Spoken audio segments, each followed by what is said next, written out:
Partie 2. Son foyer. Quand les gens lui offraient des cadeaux, elle priait dessus avant de les faire entrer. Si le Saint-Esprit mettait en lumière quelque chose, elle s'en débarrassait immédiatement. Elle ne se souciait pas de son prix, ni de qui le lui avait donné. Si cela ne glorifiait pas Dieu, cela ne restait pas dans son foyer et à cause de cela, c'était une forteresse. Nous ne pouvions pas la pénétrer, nous ne pouvions pas la surveiller. Nous ne pouvions rien y planteur. Je vous le dis, beaucoup de chrétiens se demandent pourquoi leurs prières ne fonctionnent pas, pourquoi leurs familles sont constamment attaquées, pourquoi il n'y a pas de paix dans leur foyer. Et la réponse est posée sur leur étagère. Elle est accrochée à leur mur. Elle est dans leur boîte à bijoux. Vous devez comprendre quelque choix. L'ennemi est un légaliste. Il fonctionne par des lois. Et si vous lui donnez un droit légal à travers un objet, il l'utilisera. Dans le livre de Josué, chapitre 7, il y a une histoire que chaque chrétien devrait étudier. Les Israélites remporteront ensuite une grande victoire à Jéricho. Mais lorsqu'ils sont allés attaquer la petite ville d'Aï, ils ont été vaincus. Pourquoi? Parce qu'un homme nommé Akan avait pris des objets interdits de Jéricho. Il avait pris un beau manteau, de l'argent et de l'or et il les avait dans sa tente. Et à cause de cet acte, toute l'armée d'Israël a été vaincue. 36 hommes sont morts. Non parce qu'ils étaient faibles, non parce qu'ils manquaient de la faveur de Dieu, mais parce qu'il y avait un objet maudit dans le camp. Et rien n'a changé jusqu'à ce que cet objet soit retiré et détruit. Le même principe s'applique aujourd'hui. Vous pouvez prier toute la nuit, vous pouvez jeûner 40 jours, vous pouvez assister à chaque service d'église. Mais s'il y a un objet maudit dans votre foyer, vous donnez à l'ennemi un accès légal. Alors laissez-moi vous demander maintenant. Y a-t-il quelque chose dans votre foyer qui ne glorifie pas Dieu? Y a-t-il une idole que vous avez gardée parce qu'elle fait partie de votre culture? Y a-t-il un charme que quelqu'un vous a donné pour vous protéger? Y a-t-il des bijoux qui ont été utilisés dans des rituels avant que vous ne les receviez? Y a-t-il des œuvres d'art représentant des images démoniaques ou occultes? Y a-t-il de la musique, des livres ou des films qui glorifient les ténèbres? Si la réponse est oui, vous devez les retirer. Pas demain, pas la semaine prochaine, ce soir. Rassemblez tout ce qui n'a pas sa place dans un foyer dédié à Dieu et détruisez-le. Brûlez-le si vous le pouvez, brisez-le en morceaux. Et pendant que vous le faites, priez. Invoquez le sang de Jésus, déclarez que votre foyer est une terre sainte. Épuisonnez votre maison. Prenez de l'huile d'olive, passez-la dans chaque pièce. Touchez chaque montant de porte et déclarez, pour moi et ma maison, nous servirons l'Éternel. Cette maison appartient à Jésus-Christ. Aucun esprit étranger n'a d'autorité ici. Aucun démon de surveillance ne peut opérer ici. C'est une terre sainte. Faites cela et vous fermez une porte majeure que l'ennemi utilisait pour attaquer votre vie. Le Covin, le bouclier de fréquence. Laissez-moi expliquer. Beaucoup de chrétiens printent lorsqu'ils ont des problèmes. Quand ils ont besoin de quelque chose, ils printent. Mais au moment où la crise s'arrête, c'est une couverture. Priez de manière constante, vous créez une atmosphère spirituelle autour de votre vie que les démons ne peuvent pas pénétrer. Mais lorsque vous priez de manière irrégulière, il y a des ouvertures, il y a des brèches et nous dans le royaume des ténèbres attendant ces brèches. Je me souviens d'une femme de pasteur à Kampala nommée Sarah. C'était une puissante guerrière de prière. Quand elle priait, les choses se produisaient. Les malades étaient guéris. Les familles étaient restaurées, les entreprises dépercées, mais Sarah avait un schéma. Elle priait intensément pendant une saison, peut-être 2 ou 3 mois. Elle se levait tôt, passait des heures en intercession, jeûnait régulièrement, reste constante et pendant ces saisons, nous ne pouvions pas la toucher. Ces prières créaient un mur autour d'elle que nous ne pouvions pas briser. Mais après quelques mois, elle se fatiguait, elle devenait occupée. Le ministère devenait accablant, les responsabilités familiales s'accumulaient et lentement sa vie de prière s'affaiblissait. Elle manquait un matin ici, saute une nuit là et finalement passait des jours sans prière sérieuse. Et c'est à ce moment-là que nous frappions, nous attendions jusqu'à ce que nous voyions la brèche et puis nous lancions des attaques. Maladie soudaine, perte financière, conflit dans son mariage, dépression, confusion. Et Sarah se demandait pourquoi tout cela arrive-t-il maintenant? Cela arrivait parce que le bouclier était baissé. La prière, c'est comme respirer. Vous ne respirez pas seulement quand vous avez en envie. Vous respirez constamment parce que si vous arrêtez, vous mourrez. Il en est de même spirituellement. Vous ne pouvez pas prier seulement lorsque vous avez des problèmes. Vous devez prier constamment parce que la prière constante crée une atmosphère spirituelle que l'ennemi ne peut pas pénétrer. Maintenant, sœur Amina comprenait cela. Elle ne priait pas parce qu'elle avait une crise. Elle priait parce qu'elle comprenait que la prière était sa ligne de vie. Chaque matin, avant de faire quoi que ce soit d'autre, elle priait. Pas une prière rapide de 2 minutes. Elle passait au moins 1 heure dans la présence de Dieu adorant, lisant la parole, intercédant. Et chaque soir avant d'aller se coucher, elle priait à nouveau. Elle couvrait son foyer, elle couvrait sa famille, elle couvrait ses élèves à l'école, elle couvrait la ville. Elle n'attendait pas un problème. Elle faisait de la prière, un mode de vie. Et à cause de cela, il n'y avait jamais de brèche à exploiter. Je l'ai observé dans le royaume spirituel pendant des mois, cherchant une ouverture, attendant un jour où elle sauterait son temps de prière, attendant une saison où elle deviendrait paresseuse.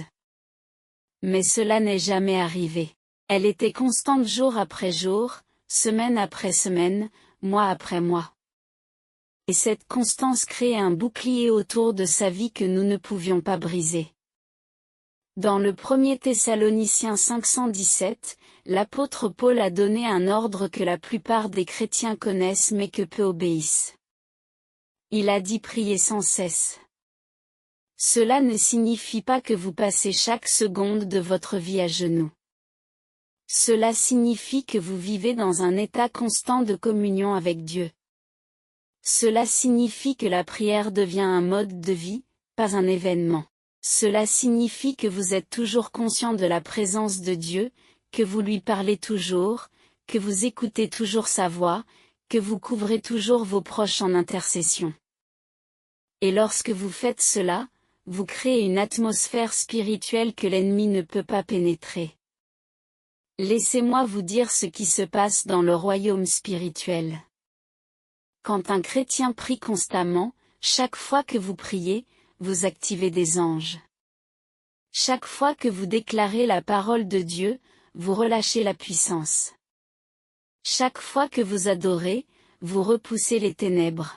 Et lorsque vous le faites de manière constante, cela s'accumule, cela se multiplie, cela crée des couches de protection spirituelle. Une prière c'est bien, mais 100 jours de prière c'est une forteresse.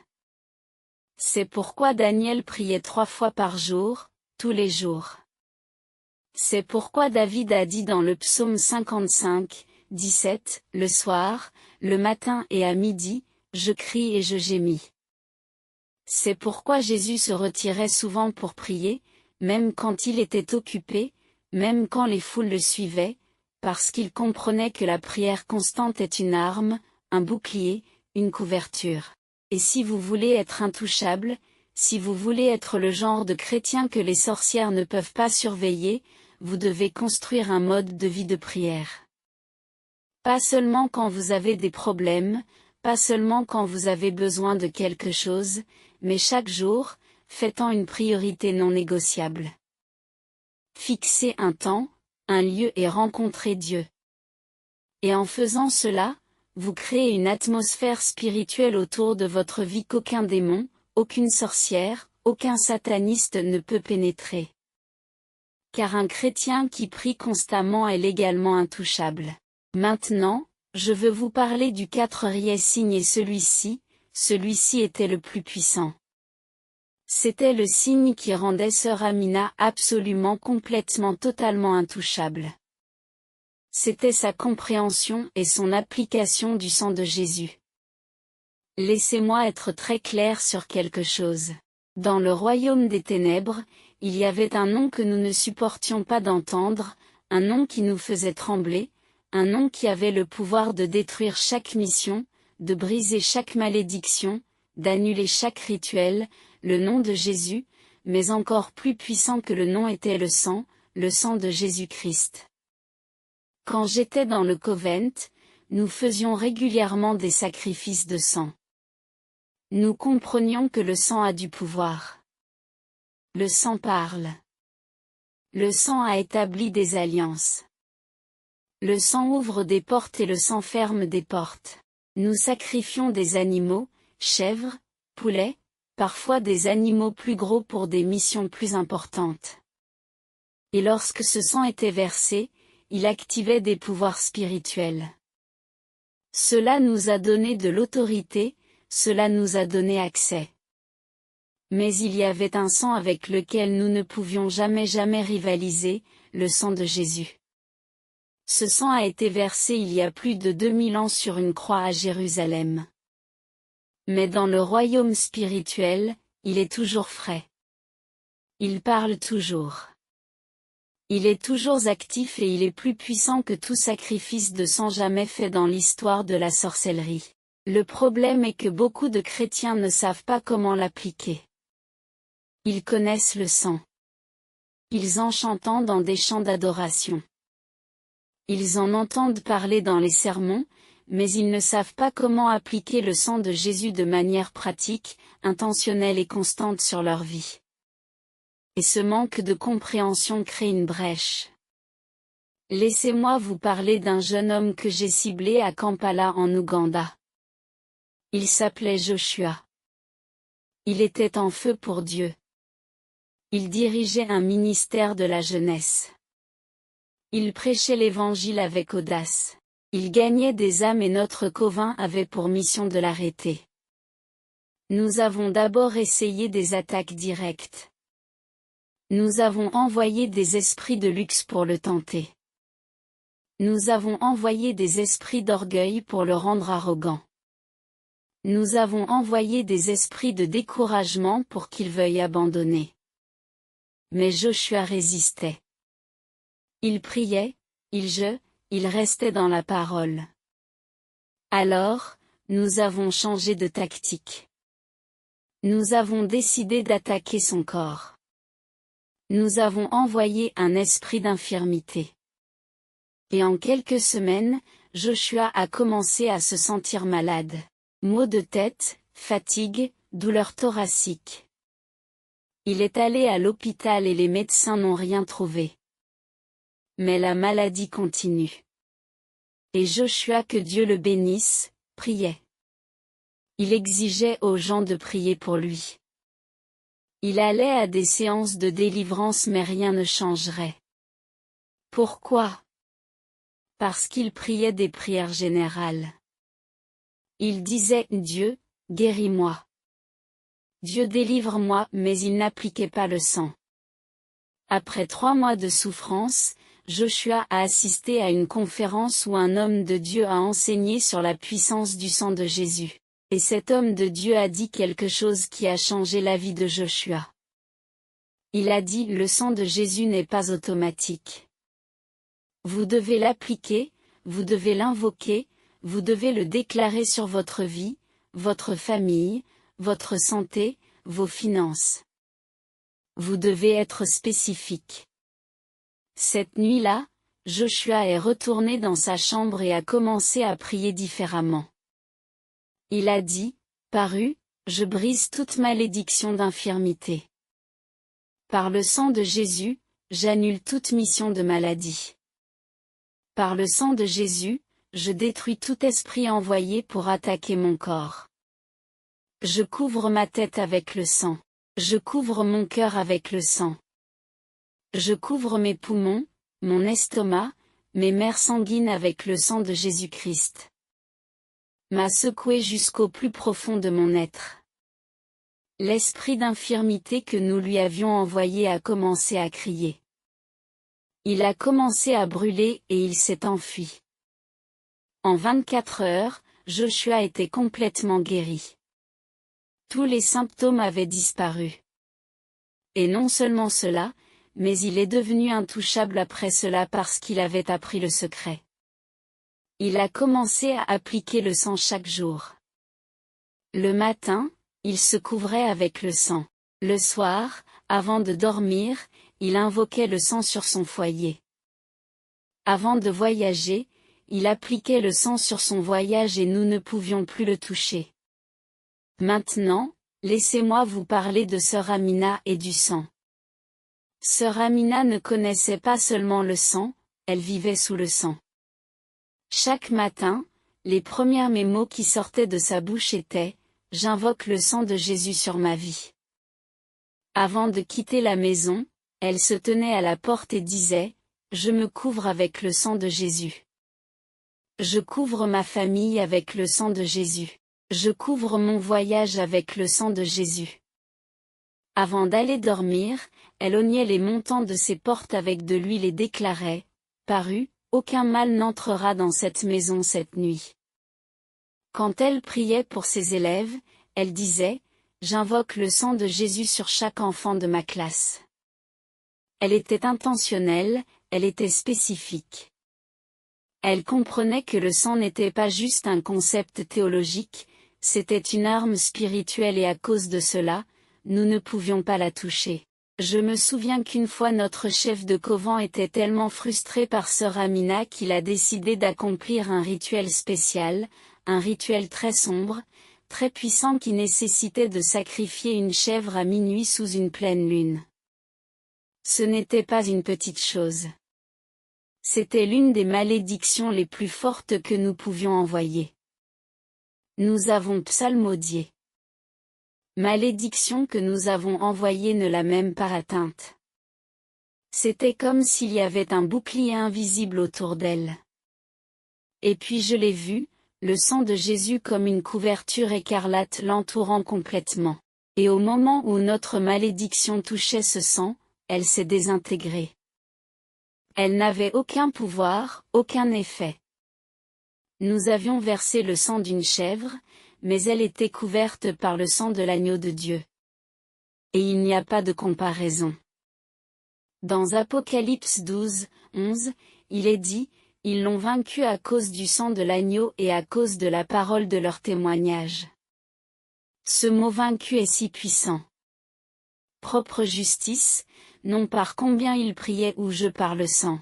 Et si vous voulez être intouchable, si vous voulez être le genre de chrétien contre qui aucune arme forgée ne prospérera, vous devez apprendre à appliquer le sang chaque jour.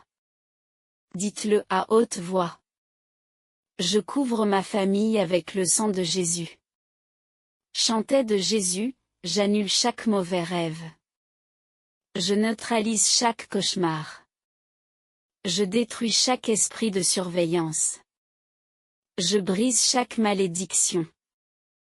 Quand vous voyagez, appliquez-le. J'invoque le sang de Jésus sur ce voyage. Je couvre ce véhicule avec le sang. Je couvre chaque passager avec le sang. Aucun accident, aucun mal ne nous approchera.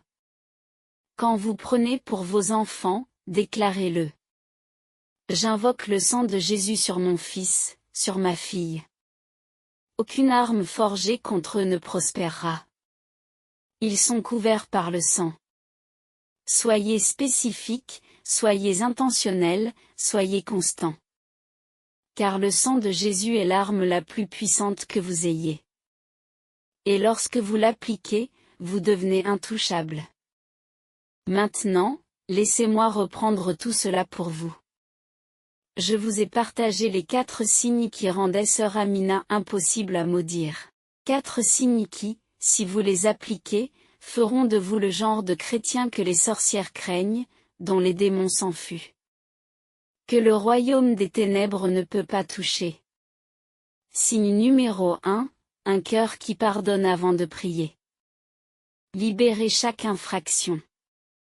Refusez de garder de l'amertume. Gardez votre cœur pur, car un cœur pur est un cœur puissant.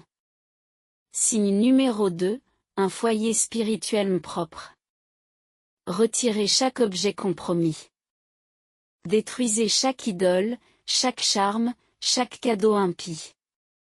Dédiez votre foyer à Dieu car votre foyer est un territoire spirituel. Signe numéro 3, une vie couverte par une prière constante. Ne prenez pas seulement quand vous avez des problèmes. Faites de la prière un mode de vie. Priez chaque jour car la prière constante crée un bouclier que l'ennemi ne peut pas pénétrer. Signe numéro 4, une vie qui comprend la puissance du sang. Appliquez le sang de Jésus sur tout. Invoquez-le quotidiennement. Déclarez-le avec audace. Vivez sous la couverture du sang, car le sang est votre protection ultime. Ces 4 signes. Mais quand sœur Amina en avait un seul, nous avions du mal. Quand elle en avait 2, nous échouons. Quand elle en avait 3, nous fuit. Mais quand elle avait les 4, elle était complètement, totalement, absolument invisible pour nous. Nous ne pouvions pas la surveiller, nous ne pouvions pas la maudire, nous ne pouvions pas l'attaquer. Elle était intouchable et vous pouvez l'être aussi. J'ai besoin que vous compreniez quelque chose. L'ennemi n'est pas aussi fort que vous le pensez. Il est plus faible que vous ne le réalisez, mais il est aussi plus légaliste que la plupart des chrétiens ne le comprennent. Il fonctionne par des lois et si vous lui donnez une ouverture légale, il l'utilisera. Mais si vous fermez les portes, si vous marchez dans ces 4 signes, vous devenez légalement intouchable. Et c'est à ce moment-là que vous commencez à voir la percée. C'est à ce moment-là que vos prières commenceront à percer les cieux. C'est à ce moment-là que votre famille commence à expérimenter la liberté. C'est à ce moment-là que vos finances commencent à couler. C'est à ce moment-là que votre santé restaurée sera. C'est à ce moment-là que votre ministère avance. Non parce que vous êtes parfait, mais parce que vous êtes protégé. Non parce que vous êtes puissant en vous-même, mais parce que vous comprenez les lois spirituelles et vivez selon elles. Après avoir quitté le royaume des ténèbres et donné ma vie à Jésus-Christ, j'ai fait un vœu. J'ai fait le vœu que chaque secret que j'utilisais autrefois contre les chrétiens serait exposé. Chaque tactique que j'employais autrefois serait révélée. Chaque loi que j'exploitais autrefois serait expliquée pour que le corps du Christ ne soit plus ignorant, pour que les croyants ne soient plus des victimes, pour que l'Église se lève dans l'autorité que Jésus nous a déjà donnée. Et c'est pourquoi je partage ceci avec vous aujourd'hui. Non pour vous effrayer, mais pour vous rendre conscient. Non pour vous décourager, mais pour vous fortifier. Car la vérité est que vous avez déjà tout ce dont vous avez besoin pour vivre dans une victoire totale. Jésus a déjà vaincu l'ennemi. Le sang a déjà été versé. La victoire a déjà été remportée. Vous avez juste besoin de marcher dedans. Maintenant, avant de terminer, je veux prier avec vous. Je veux vous conduire dans une prière qui activera ces 4 signes sur votre vie. Et j'ai besoin que vous la disiez à haute voix. J'ai besoin que vous la priez avec autorité.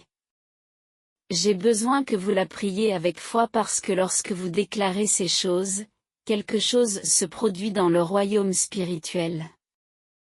Des portes se ferment, des malédictions se brisent, des missions sont annulées et vous entrez dans un nouveau niveau de protection spirituelle. Alors, où que vous soyez en ce moment, je veux que vous disiez cette prière avec moi. Dites-la à haute voix. Dites-la du fond du cœur. Père, au nom de Jésus-Christ, je me présente devant toi maintenant. Je te remercie pour le sang de Jésus qui a été versé pour moi sur le calvaire.